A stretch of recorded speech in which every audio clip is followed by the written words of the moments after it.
I'm Danielle Worley, and I've been at CASA for about 5 years now. I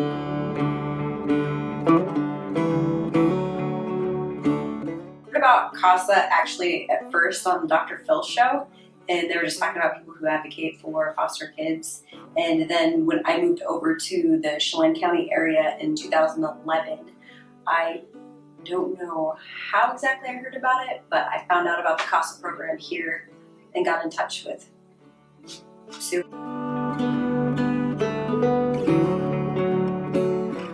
I was an abused child, and so I had a lot of hard times and hard things that I had to deal with in my life.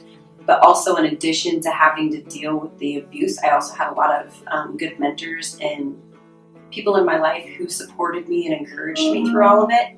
And one of those ladies worked with me when I had an infant son who was blind, and she told me one time to pay it forward when I could.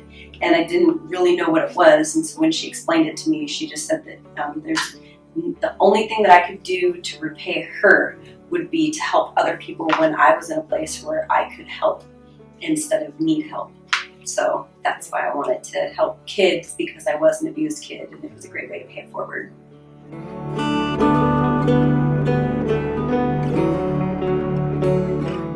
The most rewarding thing for me being at CASA has been working with one of the girls that I have a case with. I've been her CASA worker for years now. I don't know how long, but I've watched her go through school, graduated, and she signed herself back into care. So watching her grow into a young woman, it's pretty cool to have that relationship and that be able to encourage her when she needs encouragement and be a safe place for her to talk if she needs to talk.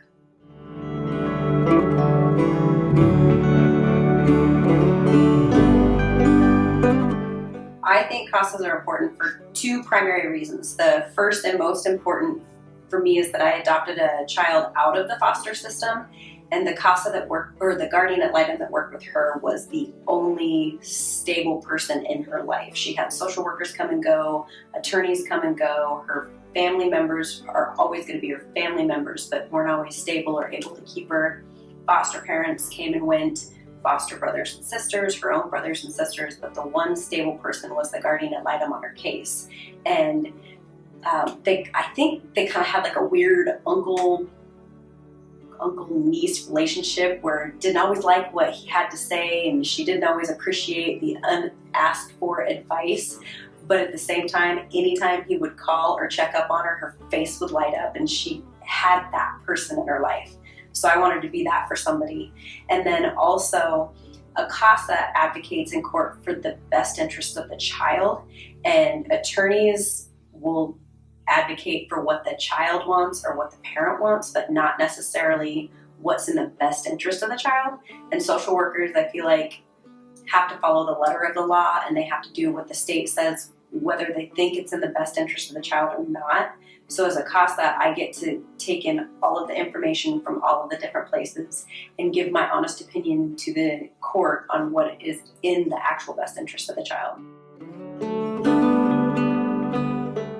Well, in one case, it was a big success story for me. The parents had both had children previously in the system that they'd lost custody to, had been adopted to other forever homes, and they had one other child that was taken from their home, and they were heavy into drugs, and they were missing visits, which parents often go to their visits even if they're not doing anything else.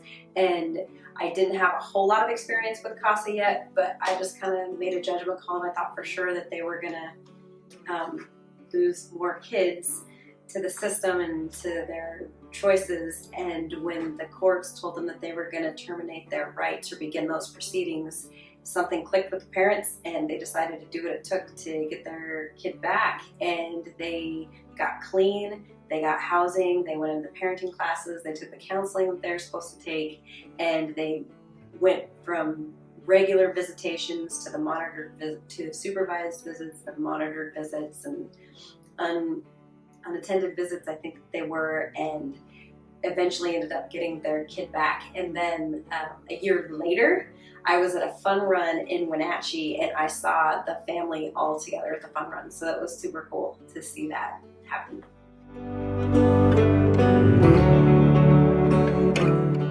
if you're considering becoming a CASA, I would highly recommend it. It's pretty emotionally draining at times, and it's pretty time intensive, but I work a full-time job and I'm able to carry my case and volunteer for CASA and also do my job and also be a mom and a wife and all of those things. So if it's something that you've ever thought about, I really encourage you to take the training to hear what a CASA does and how a CASA helps in the children in the foster system, and just give it a try.